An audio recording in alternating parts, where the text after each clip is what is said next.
Hey everybody, Brian here from quantlabs.net. I just want to put together a couple of videos today about exit strategies and forex trading specifically.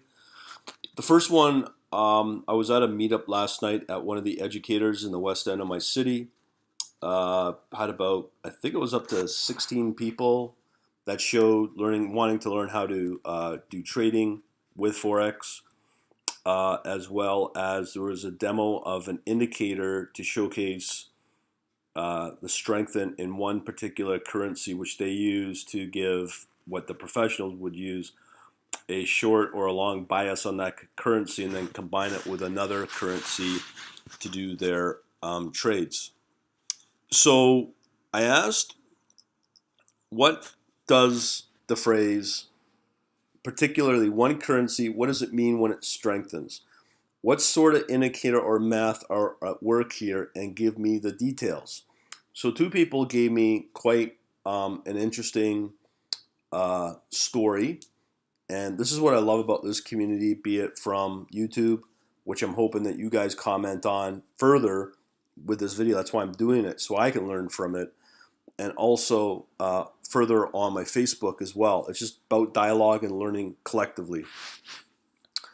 So this one really answered a lot of questions, and to see how others are trading.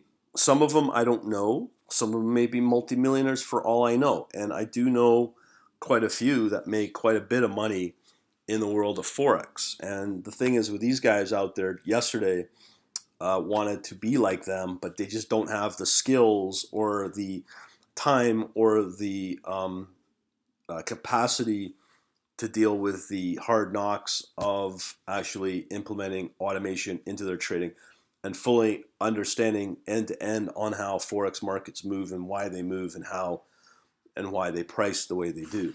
So this was one of them that came in. Again, I don't know these people personally, but I will assume that they know what they're talking about. So this person said, "Hi B, you can use an index for a particular currency to see where it strengthens or not. E.g. for USD, it's DXY. And all indexes is calculated from a basket of assets. In this case, it is a basket of currency pairs, which is weighted according to its daily traded turnover. You can create your very own currency out there and weigh it with data from either Bank for International Settlements, FX Survey 2016, or by turnover on futures currency markets on CME," which I've always talked about with the futures market, and I know this is true. Then you can play with these values, e.g. add it to 100% scale. I like to watch the past month particular currency. Now when I put the question, this is done in real time to generate the candles in intraday real-time trading. So this is more long-term, but I didn't go into specifics on the time frames. I like to watch the past month particular currency strengthen and its strength development in this period. You can use the most weakest and most strongest currencies, I assume. So you can trade them this way, weakest against strength. But as I said, it is good to look at the development. And as you can see on the pick, USD is the third most strongest currency over the last month, but is easily losing the steam of breaking the highest high point here. Hope it helps. Yeah, this is one of them. You can do it actually in real time if you have access to the futures market, specifically on the options, to see how traders are doing it and understand those underlying markets on how currencies are being traded on the options market at tick level. I've mentioned it before. I'm working on my position manager. I'll put up a video explaining exactly how you can do it with something like Dukascopy. Because to get access to the level of data that Dukascopy gives you for free, it can cost literally thousands upon thousands of dollars per month to get access to the same data. So this is just one example. Another person email me this. Let me just see if I can find the preview. No, let me load it up.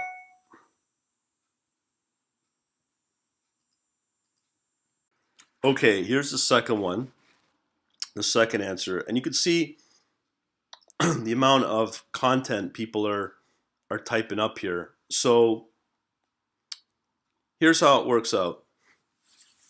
Let me just zoom in a little more. Okay. Now, you asked about individual currency strength in the FX markets and how they're calculated. There are different types, relative and absolute, and many different ways to calculate them. But I'll give you a very simple example of absolute currency strength. And that's what I picked up on, of all places, Wikipedia. I'm sure you're aware of the rate of change for is essentially just the percentage move. Let's say we're trying to calculate the absolute strength of USD. First, we decide on a basket of currency pairs that include the USD, Euro, USD, GBP, USD, USD, Swiss franc. In reality, you would consider more than 3 pairs, but I'll keep it simple for the sake of illustration. Then measure the ROC, rate of change, over some period, the past week. And I guess like what they had on this indicator that I saw was in all intraday, 1 minute, 5 minute, 15 minute, 1 hour, and then daily. That is, take of each of our currency pairs and calculate a percentage move over the last week. So I guess this is just for the last week, but the ones I just mentioned in real time, the different periods for intraday, this would yield 1.1%, negative 0.4, and 0.09. Note, however, that USD is the quote currency in EUR and GBP USD, but it is a base currency in USD CHF. This means that we have to invert the ROC values for Euro USD and GBP Euro, since an increase in Euro USD or GBP USD implies a devaluation in USD relative to Euro or GBP respectively. So the final values are 1.1, 0.4, and 0.9%. Okay. Then take the average and you get 0.066. This is awesome. I gotta say thanks to this guy. Big time. There we have it. The absolute strength of USD, it can be interpreted as the average move for the past week compared to other currencies in the basket. Euro, GBP, and CHF. So in this example, USD slightly outperformed. As I said before, this is a very simple example. And that's what we like to work with, because if you complicate your programming, you're going to bog down your performance on your systems. In reality, you'll use many more pairs in the basket. In my case, if I was to use forex, let's say from IKEFI, I've got over 40 different combinations. You calculate the absolute strength for each currency, not USD, so that you can compare them. You can then repeat the analysis for a variety of time periods, and you want to plot the strengths as the time series in order to analyze the relationships between the individual currencies. You can also use bounded oscillators such as RSI in order to compute relative strength, and some people advocate the use of geometric average as opposed to arithmetic average, or even weighting each currency according to daily traded volume. A 2% increase in Euro GBP is more significant than a 2% increase in Euro Mexican, for example. There's a huge amount of information regarding this topic online, but here's how it might look for everyone has been computed. Now, here's my preview. So there you go, as an example. You see here all the individual currencies listed, all the major pairs: USD, Euro, Pound, Franc, Japanese Yen, Australian Dollar, Canadian, and New Zealand. As you can see, it offers great insight into how individual currencies have been and are behaving, something that immediately obvious when examining data of single currency in isolation.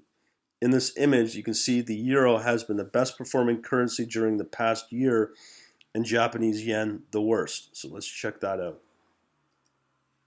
There you go. Yeah, euro at the top, yen at the bottom. Hence, if you're a momentum trader, you should be looking to go long euro and Japanese yen. No different than, as I said, you have the bias on a long and a short. It's like exactly like arbitrage trading. And if you're a mean reversion, you should be looking at to short euro and Japanese yen. This is absolutely brilliant. Big, big, big thanks to this person and the other guy as well. This is what I'm talking about as being part of this community. This is an amazing strategy alone that you can work with, and you're probably going to save yourself thousands of dollars from this exact description as explained, and even save yourself thousands of dollars from educators that I saw yesterday.